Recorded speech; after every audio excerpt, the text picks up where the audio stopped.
మళ్ళీ అదే డ్రామా మళ్ళీ అదే సర్కస్. బీసీ రిజర్వేషన్ల సాకుతో ఢిల్లీలో కాంగ్రెస్ పెళ్లి మొగలేసింది. రాజధానిలో వింత వీధి నాటకాలు ప్రదర్శించింది. కేవలం బీఆర్ఎస్ పై బురద జల్లడం కోసమే ఢిల్లీలో దొంగ ధర్నాలు చేసింది కాంగ్రెస్ పార్టీ. ఇక ఈ అంశానికి సంబంధించి మరింత సమాచారం మా input editor Suraj phone line ద్వారా అందిస్తారు. అయితే సూరజ్, చెప్పండి, తెలంగాణ ప్రభుత్వం అంతా ఢిల్లీలో ఉండి దీక్ష చేసినప్పటికీ కూడా కాంగ్రెస్ అగ్రనేతలు ఎవరు కూడా పట్టించుకోకపోవడం, అసలు బీసీ రిజర్వేషన్లు మోసం చేయడం అనుకోవచ్చా? సూరజ్, చెప్పండి.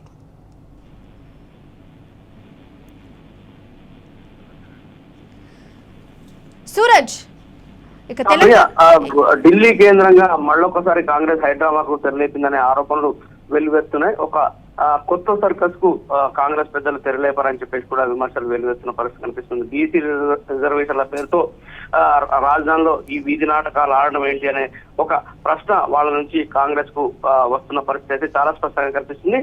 ఈ తంతు అంతా కూడా చూస్తే బీఆర్ఎస్ పైన బురద జల్లడం కోసమే అన్న అపవాదు కూడా కాంగ్రెస్ చుట్టుకుంటుందన్న పరిస్థితులు అయితే చాలా స్పష్టంగా కనిపిస్తున్నాయి. ఎందుకంటే బీఆర్ఎస్ నేతల మీద మళ్లీ శరమామలుగానే పాత పద్ధతిలోనే మాటల దాడి చేయడం కోసమే ఈ ధర్నా డ్రామా ఆడుతున్నారని చెప్పేసి కూడా చాలా స్పష్టమవుతుందని చెప్పేసి కూడా బీఆర్ఎస్ నాయకత్వం ఆరోపణలు వ్యక్తం చేస్తున్న పరిస్థితి కనిపిస్తుంది.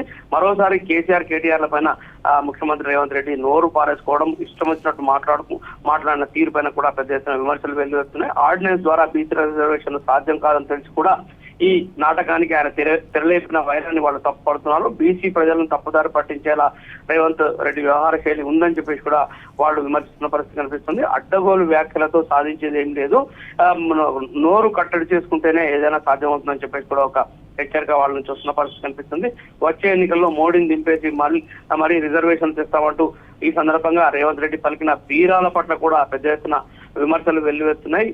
అప్పటి వరకు ఆగే వాళ్ళు అయితే ఇప్పుడెందుకు ఢిల్లీ వెళ్లి ఈ గోల చేస్తున్నారు, ఈ అలర్ట్ చేస్తున్నారు అని చెప్పేసి కూడా రాజకీయ విశ్లేషకులు ప్రశ్నిస్తున్న పరిస్థితి కనిపిస్తుంది. మంది మార్పులను వెంటేసుకొని ఢిల్లీకి వెళ్లి జంతర్ మంతర్ కేంద్రంగా ఈ డ్రామాలు ఆడుతున్న తీరు పైన వాళ్ళు కొంత అనుమానాలు కూడా వ్యక్తం చేస్తున్నారు.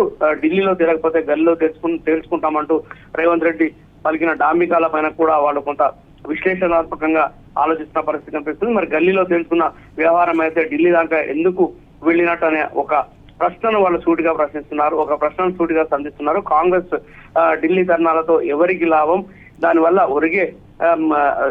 ఒరిగే లాభం ఏంటి అనే ప్రశ్నలు కూడా వాళ్ళు సంధిస్తున్నారు. బీజేపీ ఎటు తెలుసు తెలిసి కూడా ఎవరిని మభ్యపెట్టడానికి మాటలు దాడి చేస్తున్నారు, బీసీలను పూర్తిగా మోసం చేస్తున్నారు. బీసీల సంక్షేమం పట్ల కానీ, కామారెడ్డిలో బీసీల కోసం చేసిన డిక్లరేషన్ పట్ల కానీ కాంగ్రెస్ పెద్దలకు కానీ, ముఖ్యమంత్రి రేవంత్ రెడ్డి కానీ, ఇతర మంత్రులకు కానీ చిత్తశుద్ధి లేదని చెప్పేసి కూడా ఆరోపణలు వ్యక్తం అవుతున్న పరిస్థితి కనిపిస్తుంది. అసలు రాష్ట్ర ప్రభుత్వం పరిధిలో లేని అంశము, కేంద్రం పార్లమెంట్ లో చట్ట సవరణ చేయాల్సిన అంశము, 9వ షెడ్యూల్లో చేర్చాల్సిన అంశాలపైన రాష్ట్ర ప్రభుత్వం స్పందించి 2 బిల్లులు చేసి ఒక బిల్లును చట్టం కోసం, మరో బిల్లును ఆర్డినెన్స్ కోసం పంపడమే తప్పు. గవర్నర్ కూడా న్యాయ నిపుణులతో చర్చించిన తర్వాత, వాళ్ళ అభిప్రాయాలు తీసుకున్న తర్వాత ఈ బిల్లు ఏదైతే చట్టం కోసం వచ్చిన బిల్లును తన పరిధిలో లేదు అంటూ రాష్ట్రపతికి కేంద్ర హోంమంత్రిత్వ శాఖ ద్వారా పంపిన విషయం తెలిసింది. ఆ తర్వాత మళ్ళొకసారి కొత్త డ్రామాకు తెరలేపుతూ కేబినెట్ ఆమోదంతో మరొక బిల్లును రాష్ట్ర గవర్నర్ పంపడం జరిగింది. ఈసారి శాసనసభ సమావేశాలను మధ్యంతరంగానే ప్రొరోగ్ చేసి ఈ ఆర్డినెన్స్ ను చేయడానికి గవర్నర్ కోసం పంపడం జరిగింది. అయితే ఆర్డినెన్స్ కోసం నోటిఫికేషన్ ఇచ్చే అధికారం కూడా తన పరిధిలో లేదు అని చెప్పేసి గవర్నర్ మరొకసారి కూడా న్యాయ నిపుణుల అభిప్రాయాలు సేకరించి దాన్ని కూడా కేంద్ర హోంమంత్రిత్వ శాఖ ద్వారా రాష్ట్రపతికి పంపిన పరిస్థితిని మనం చూస్తున్నాం. ఈ పరిణామాలన్నీ జరుగుతున్న నేపథ్యంలో కేవలం రాజకీయ లబ్ధి కోసము, స్థానిక సంస్థల్లో రాజకీయ లబ్ధి చేకూర్చుకోవడం కోసం మాత్రమే ఇవాళ కేంద్ర ప్రభుత్వం పైన ఒత్తిడి తెస్తామనే పేరిట ఢిల్లీకి వెళ్ళడము, అక్కడ హాస్పిటల్లో జంతర్ మంతర్ దగ్గర ధర్నా కూర్చోవడం, ఇవన్నీ పరిణామాలు చోటు చేసుకుంటాయని చెప్పేసి. అయితే సూరజ్, నిజంగా ఉదయం నుంచి కూడా వస్తారు అని చెప్పినటువంటి అధిష్టాన వ్యక్తులు ఉదయం నుంచి కూడా వస్తారని చెప్పి దీక్షలో పాల్గొంటారని చెప్పి మరి తీరా చూసుకుంటే దీక్షలో కనీసం అగ్రనాయకులు ఎవరు కూడా కనిపించలేరు. రాహుల్ గాంధీ ఢిల్లీ వరకు వెళ్ళినప్పటికీ కూడా రాహుల్ గాంధీ కనిపించకపోవడం, మరి నిజంగా ఢిల్లీలో జరిగినటువంటి ధర్నా వల్ల నిజంగా ఎవరికన్నా లాభం జరుగుతుందా సూరజ్? ఖచ్చితంగా, ఎందుకంటే రేవంత్ రెడ్డి ముఖ్యమంత్రి అయిన తర్వాత, కాంగ్రెస్ పార్టీ ప్రభుత్వంలోకి వచ్చిన తర్వాత అనేక సందర్భాల్లో ఇప్పటికీ 51వ రేవంత్ రెడ్డి ఢిల్లీ పర్యటనకు వెళ్ళిన పరిస్థితి మనం చూస్తూనే ఉన్నాం. అటు కేంద్ర ప్రభుత్వం నుంచి వాళ్ళ పెద్దలను కలిసినా కానీ రాష్ట్రానికి కొనుగోలున లాభం ఏం లేదు. ఇటు రాష్ట్ర కాంగ్రెస్ నాయకత్వాన్ని మినహా రేవంత్ రెడ్డి ఇప్పటి వరకు ఢిల్లీ హైకమాండ్ కలిసిన దాఖలాలు కూడా లేవు. చాలా సార్లు 51 సార్లు ఢిల్లీ వెళ్తే రేవంత్ రెడ్డిని అనేక సార్లు కలవడానికి రాహుల్ గాంధీ విముఖత వ్యక్తం చేసిన పరిస్థితిని మనం చూసే ఉన్నాము.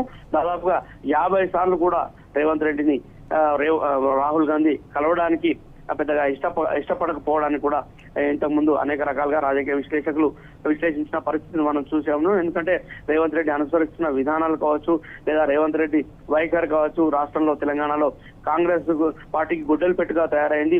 రాష్ట్రంలో ప్రజల్లో కాంగ్రెస్ పార్టీ పల్చనవుతుందనే అభిప్రాయం హైకమాండ్ దగ్గర ఉంది.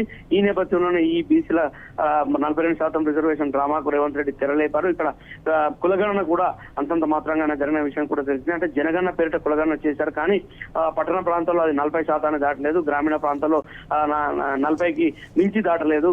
ఈ నేపథ్యంలో అంటే అటు గ్రామీణ ప్రాంతాల్లో కావచ్చు, ఇటు పట్టణ ప్రాంతాల్లో కావచ్చు, ఎక్కడ కూడా కులగణన కానీ జనగణన కానీ పూర్తిస్థాయిలో జరిగిన దాఖలాలు లేవు. కానీ దానిపైన ఒక డెడికేటెడ్ కమిషన్ వేసి ఈ బిల్లులు ఏవైతే చేశారో ఆ బిల్లులను చేసి గవర్నర్ పంపడం పట్ల ఇప్పటికే ఆరోపణలు వ్యక్తమవుతున్న పరిస్థితి కనిపిస్తుంది. అంటే ఏ కార్యక్రమాన్ని చేపట్టినా కానీ అనేక హామీలు ఇచ్చి వాళ్ళ కాంగ్రెస్ అధికారంలోకి వచ్చిన విషయం తెలిస్తే ఆ హామీలను నెరవేర్చడంలో రేవంత్ రెడ్డి పాలన వైఫల్యం అయిందని చెప్పేసి కూడా ఒక సమాచారం కేంద్ర పెద్దల దగ్గర లేదా ఢిల్లీ హైకమాండ్ దగ్గర ఉన్న నేపథ్యంలో ఢిల్లీ హైకమాండ్ సంబంధించిన పెద్దలు కూడా ఎవరు కూడా రేవంత్ రెడ్డి చేపట్టిన కార్యక్రమానికి హాజరయ్యేందుకు సుముఖత వ్యక్తం చేయడం లేదనే ఒక ఆరోపణ అయితే చాలా స్పష్టంగా అనిపిస్తుంది.